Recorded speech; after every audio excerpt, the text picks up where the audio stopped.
Salut, ça va, en forme? Bah moi en tout cas, j'espère que tu vas bien.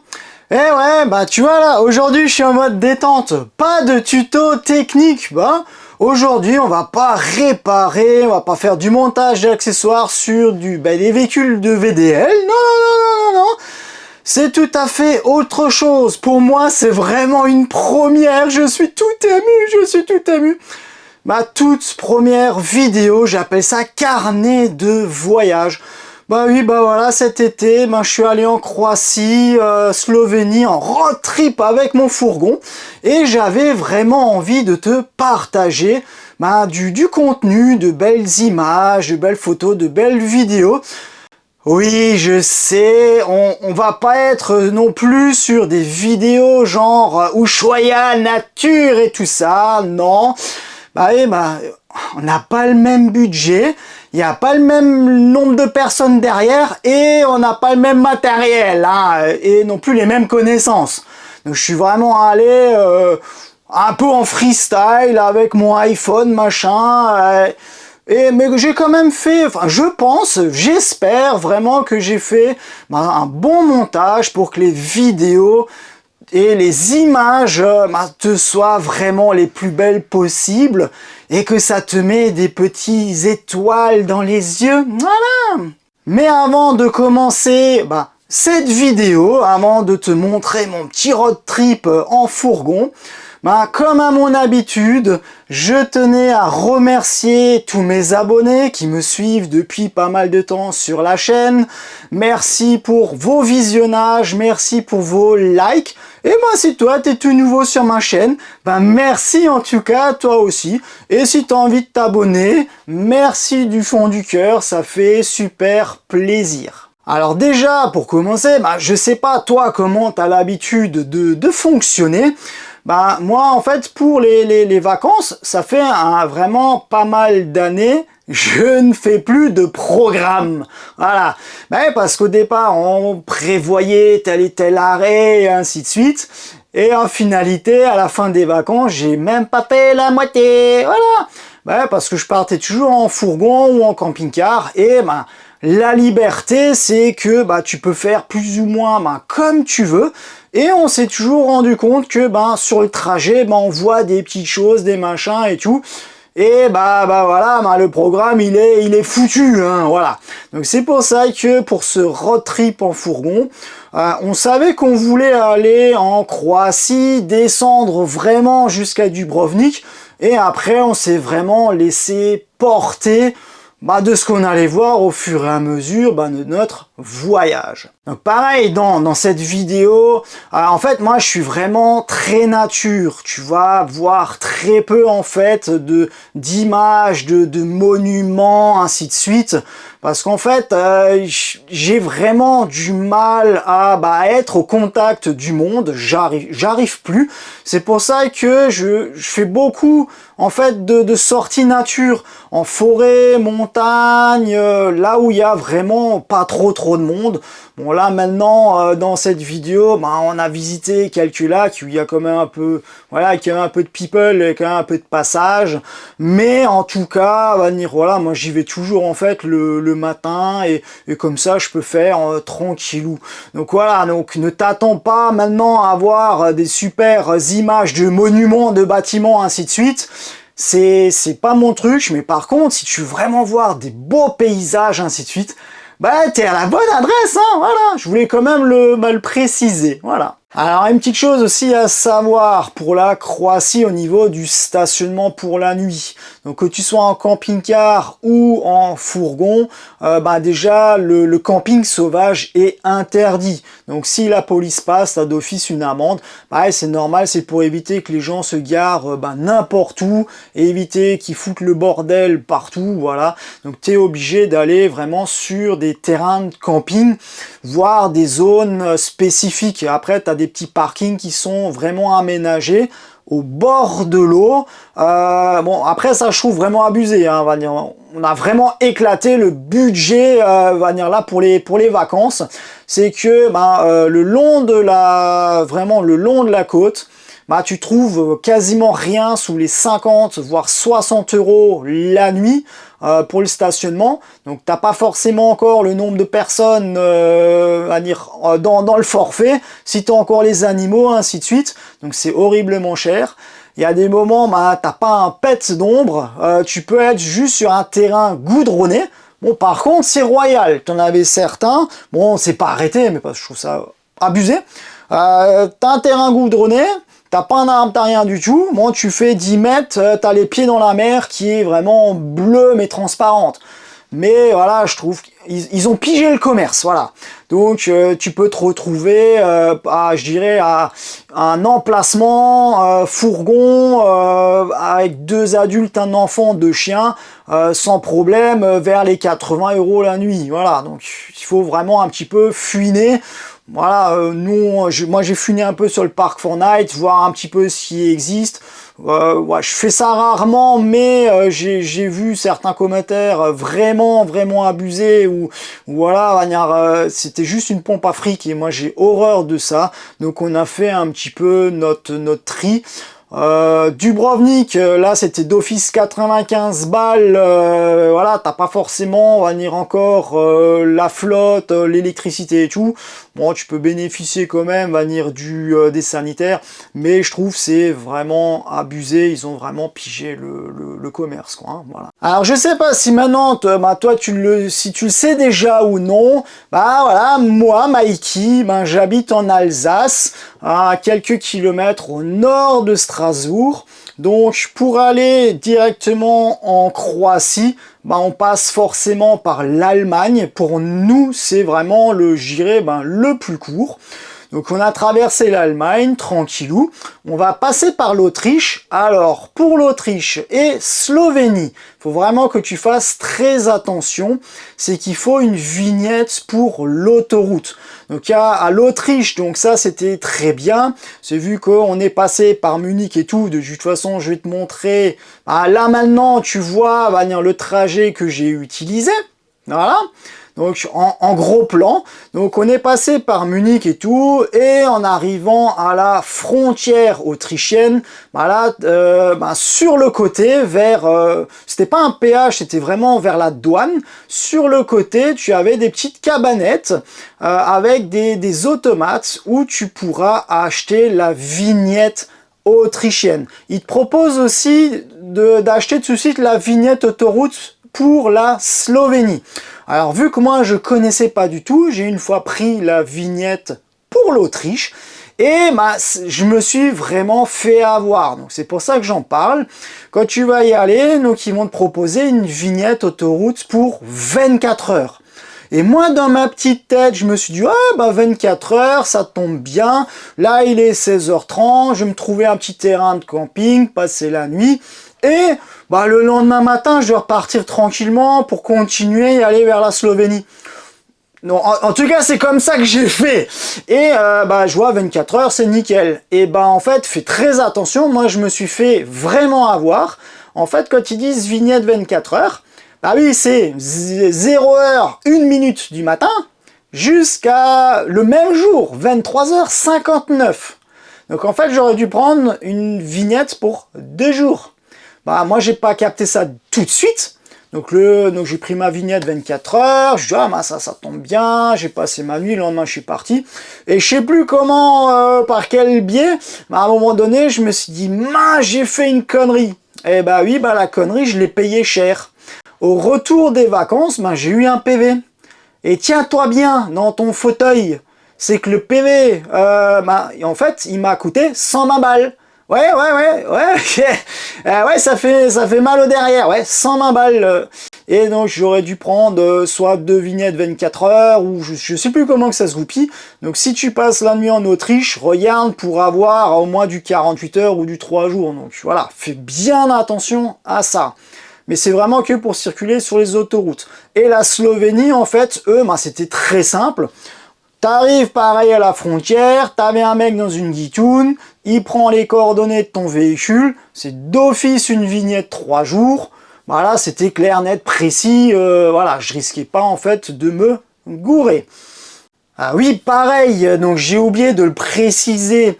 Si maintenant, au cas où tu as zappé la vignette autoroute, que ça soit en Autriche ou en Slovénie, tu t'arrêtes en fait à une aire d'autoroute, à une station et tout, et souvent tu as encore les petites guitounes où tu peux racheter en fait vraiment le jour même la petite vignette électronique pour éviter de choper un PV. Donc ça c'est quand même pratique si au cas où t'as passé, t'es là, ah purée, moi j'ai oublié.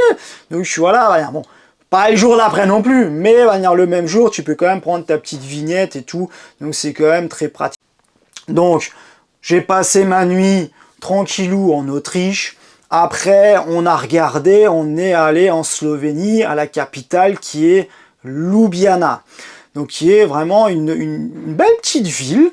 Et on a trouvé un parc Fortnite, en gros, à un quart d'heure du centre de la ville. C'était vraiment du camping à la ferme. C'était vraiment super classe.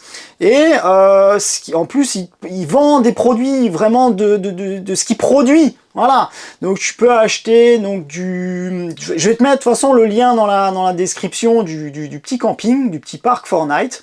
Et on a acheté du fromage de chèvre, du jus de pomme et tout ça. En fait, moi j'ai toujours fonctionné comme ça. Je passe ma nuit quelque part, et ils vendent des petites choses, je prends du local, t'as de la bonne qualité, et puis voilà.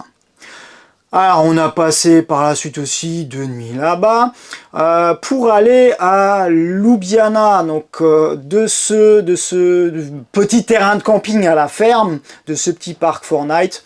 En gros, à un quart d'heure de marche, tu as une gare et on a pris le train tranquillement pour aller à la gare centrale de Ljubljana. Donc, t'as pas besoin de te déplacer, c'est vraiment très pratique. Et Ljubljana, on connaissait pas, mais on a vaguement vu que il y a le quartier des artistes qui est vraiment très joli à voir. Alors il y en a, et sur les réseaux ils marquent ouais, ça craint et tout, il y a des gens chelous et tout.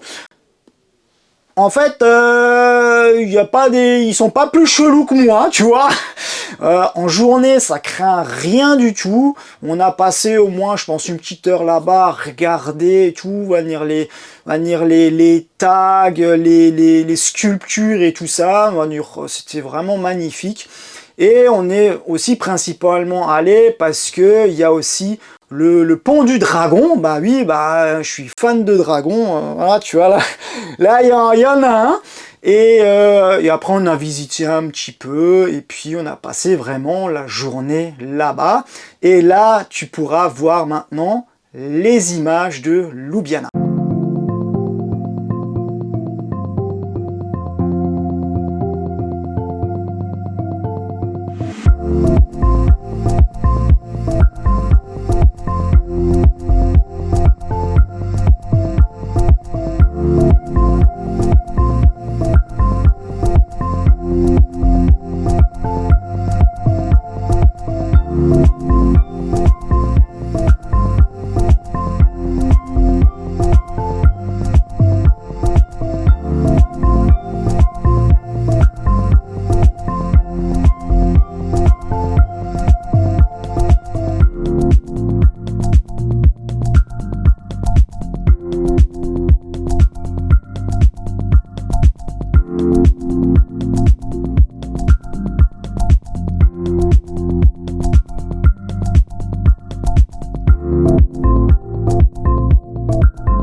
nous avons passé notre petite journée à Ljubljana.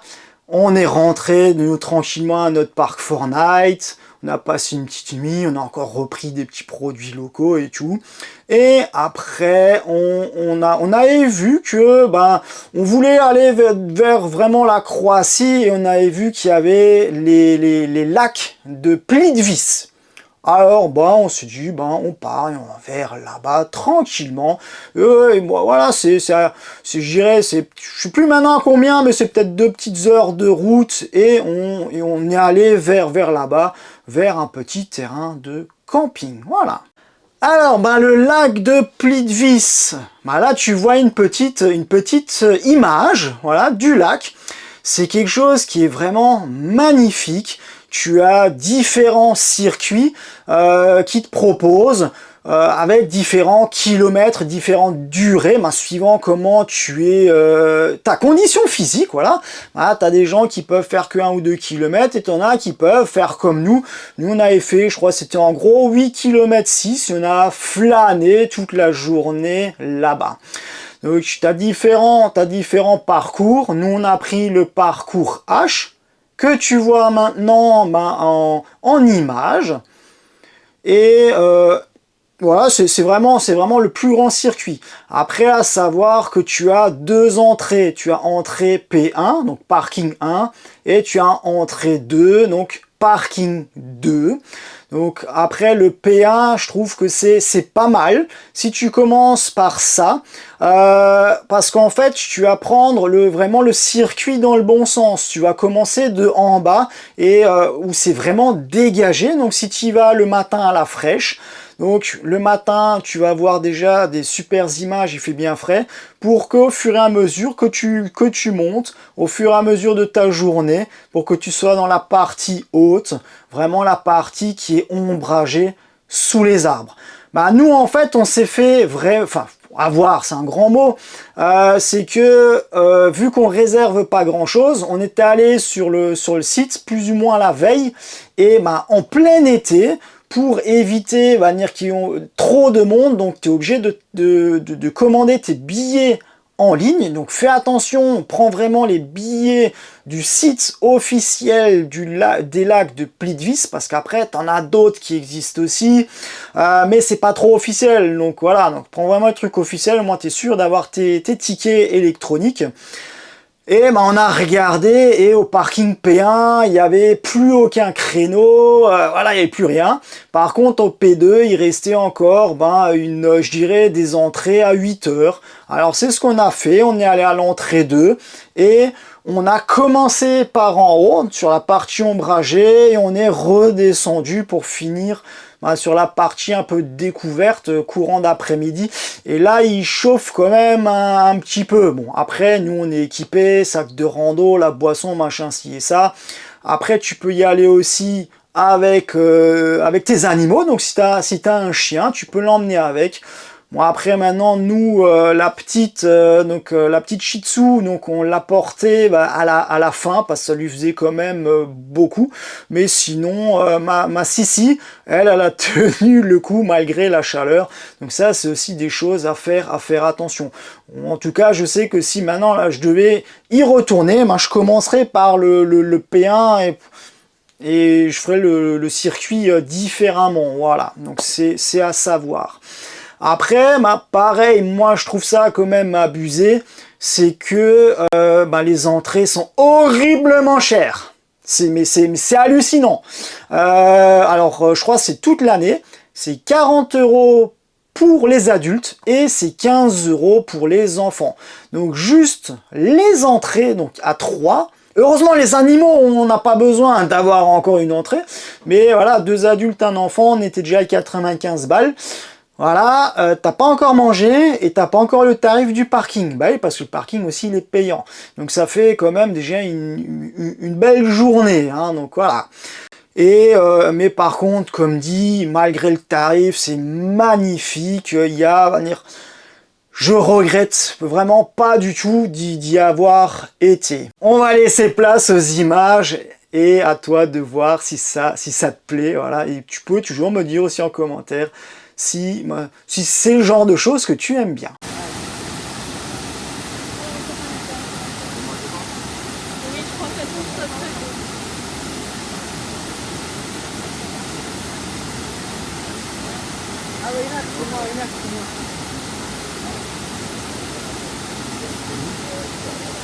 Hayaan mo siya, nito kayo. Kasi siya nag-gusto ko lang nito kaya.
Donc ouais, après, donc les lacs de Plitvice, pas très loin, t'as aussi un orphelinat pour les ours.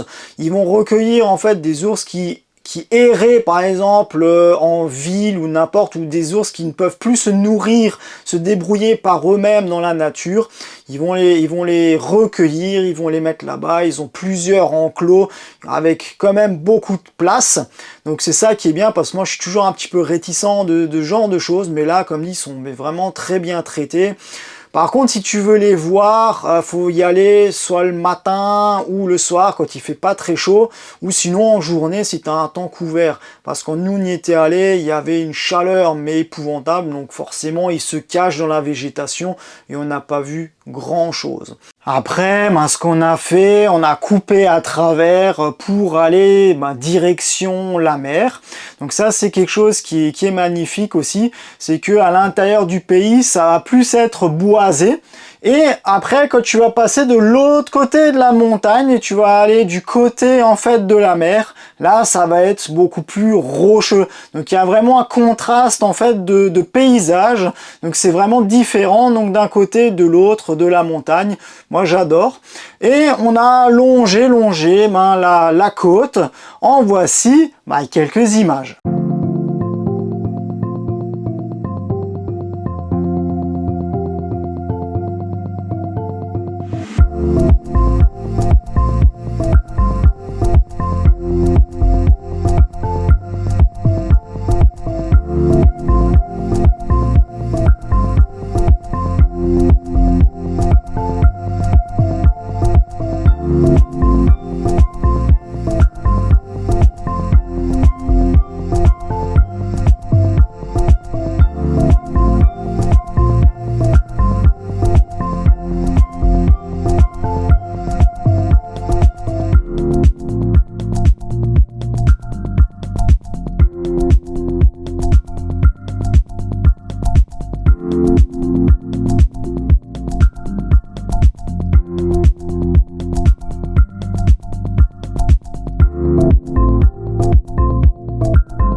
Et bah, au fur et à mesure qu'on est descendu, qu'on a longé la côte, bah, on a commencé à chercher tout doucement un petit terrain de camping pour passer la nuit et on a trouvé en fait le camp Velebit. Il n'est pas directement à la mer, il faut quand même remonter un petit chouille bah, dans la montagne et ce terrain de camping il est très calme. Il est mignon comme tout. En plus, ce que moi j'ai adoré, c'est que tu as des petites maisons de hobbits, des petits habitats qui sont vraiment en fait dans la montagne. Tu vas voir après quelques images et voilà, tu dors vraiment en fait dans la terre. Donc c'est trop drôle. Et donc en fait, le gérant de camping, il a vraiment baigné durant toute son enfance avec des films et des BD fantastiques et tout ça, et donc il voulait faire un terrain de camping ben, sur ce principe-là, qui est vraiment très bien réussi. Et on a passé l'une ou l'autre nuit ben, là-bas. Et ce qui est aussi sympa, c'est que du terrain de camping, ben, tu as aussi pas mal de petites randos qui est accessible pour tout le monde. En voici quelques images.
Après notre petit arrêt au camp Velebit, on a continué de descendre, on a longé la côte pour aller direction Dubrovnik. On s'est arrêté quelques petits kilomètres avant, je crois c'est en gros à une trentaine de kilomètres, au petit village de Stone. Donc Stone, c'est un village fortifié dans la montagne, qui est aussi joli, c'est bien pour y passer une petite journée tranquillement. Mais tu verras quelques petites images un peu plus tard, parce qu'au retour, on s'est à nouveau arrêté. Et pas très loin, tu as un terrain de camping vraiment au calme avec une genre de, on dirait une mini crique avec une petite plage et on s'y est un petit peu baigné. Et après, on est descendu directement à Dubrovnik. Et à savoir que là, c'est pareil, tout est aussi horriblement cher. Donc bon, après, c'était aussi la haute saison, donc tu as beaucoup de monde. Donc là, l'entrée de Dubrovnik, tu as pas mal de bouchons. Voilà, donc on a mis un petit peu de temps pour aller jusqu'au terrain de camping qui est pas forcément donné. Donc si tu vas par exemple en voiture et tu veux prendre un parking directement le plus proche de l'ancienne ville, voilà, donc là par contre tu peux arriver jusqu'à 20 € de l'heure. C'est abusé, et au plus loin ça va être au cas où 20 € la journée. Nous on est allé directement, on va dire, sur le terrain de camping. Il y a pas loin, il y a un petit bus de ligne. On est allé jusqu'à la vieille ville et après on a visité un petit peu, on a vraiment erré dans les rues, à savoir que c'est un commerce après l'autre, un restaurant à côté de l'autre. Et pareil, ils savent aussi ce qu'ils veulent. Donc on est vraiment resté la journée et après on s'est barré parce que c'est plus du tout pour nous. Comme dit, nous on est vraiment très nature, donc voilà, on voulait quand même voir, mais on a vu et on est reparti. Voilà, donc à savoir que voilà, tu veux te nourrir là-bas, bah tu veux une pizza, genre une pizza reine où il n'y a pas beaucoup d'ingrédients sur la pizza, bah ça peut monter entre 20 et 24 euros. Tu veux un truc un peu exotique, genre une pizza mexicaine ou quelque chose comme ça, bah t'es déjà vers les 28-30 euros. Voilà, donc une glace, c'est entre 4 à 6 euros la boule. Que en temps normal, c'est quoi? C'est 1,50, 2 grand max, tu vois.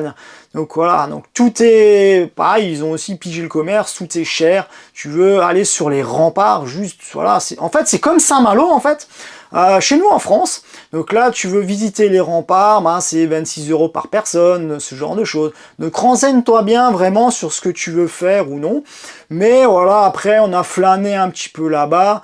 Et donc on a regardé le vieux port, on a aussi regardé l'aquarium, surtout que voilà, on va dire mon fils, bah, il a adoré regarder les petits poissons et tout. Et bah, il y a tout ça en vidéo maintenant, voilà.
Après Dubrovnik, on est remonté de nouveau à Stone.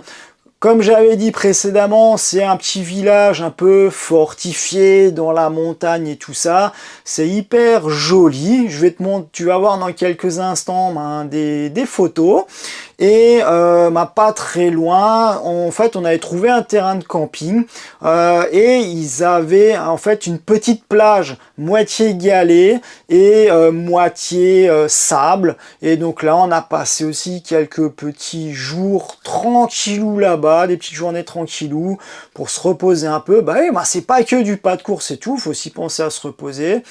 Et après, donc on a continué notre périple, mais maintenant je veux quand même te montrer Stone et la belle petite plage qu'on avait là-bas.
Après, donc, avoir passé quelques jours à côté de Stone, dans cette petite crique avec une belle petite plage et la mer avec une super belle couleur, on est remonté de nouveau tout doucement pour aller vers la Slovénie.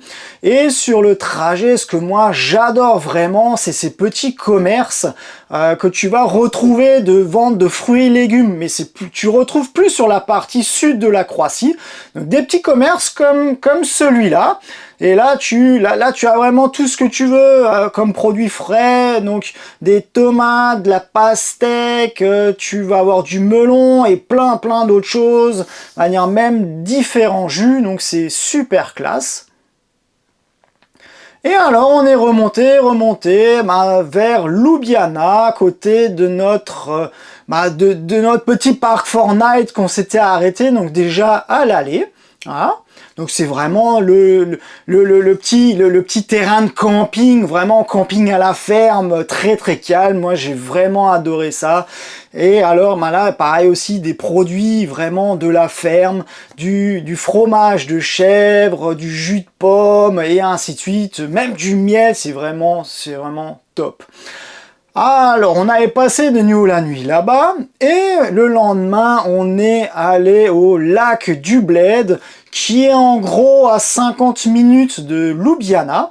Et là, on a fait le petit tour du lac, qui fait en gros 6 km.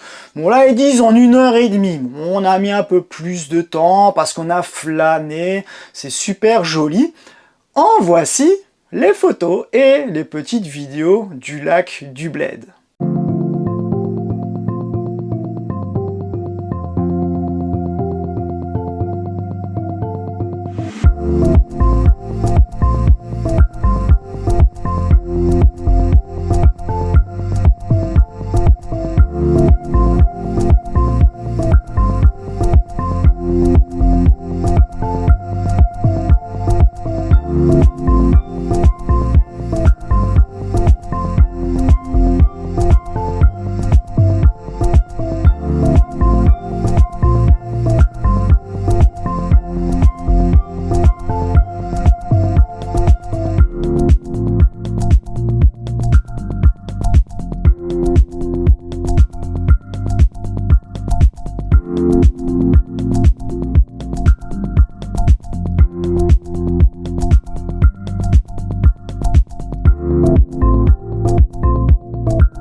Après, au niveau du lac du Bled, il y a pas mal de petites randos. Tu peux regarder aussi le lac du Bled de en haut.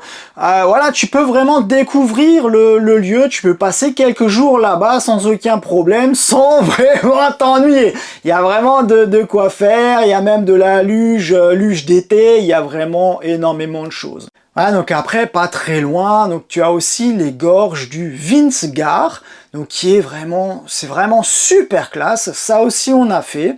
Et là, tu as 2 parkings où tu peux t'arrêter, il y a des navettes pour aussi aller directement venir à l'entrée de ces gorges.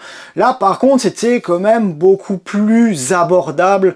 On était à 10 € par personne pour les adultes et 5 € pour les enfants. Après, comme dit, le petit tour, la visite est quand même aussi plus court, c'est aussi moins impressionnant, on est aussi dans un autre pays, voilà. Donc c'est quelque chose qui était vraiment, moi j'ai bien adoré. Le petit tour, on a aussi vraiment flâné, tu veux prendre ton temps. Ce qui est vraiment bien, c'est que quand tu y vas, pareil aussi le matin à la fraîche, t'as pas trop de monde et suivant la période, t'as le soleil qui se lève aussi, qui est entre les montagnes, c'est vraiment de toute beauté. Et quand t'as fait tout le petit circuit, quand t'arrives vraiment de nouveau à la sortie des gorges, en fait tu fais vraiment un aller. Et pour le retour, pour retourner de nouveau, suivant le parking où t'es, tu as 2 trajets. Tu as soit un trajet en forêt, le trajet par le haut que nous on a fait, et tu as le trajet par le bas, je pourrais pas te dire à quoi il ressemble, qui est apparemment un petit peu plus accessible aux gens qui sont pas très sportifs. Parce que nous, quand on est passé par le haut, c'est vraiment dans la montagne, ça grimpe quand même un petit peu. Bon après, nous on est équipés, on a chaussures de rando et tout ça.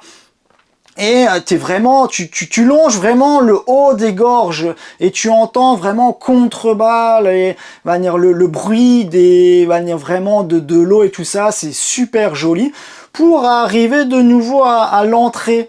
Et après à l'entrée, on a repris de nouveau la petite navette pour aller au parking qui est pas loin du lac du Bled. Et voici maintenant les images des gorges du Vingar.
Voilà, bah, tu as vu à quoi ressemblent les gorges du Vingar. Après, moi, là, je dirais, la petite remarque que j'ai à faire, je trouve juste que, en fait, le sens de visite est inversé.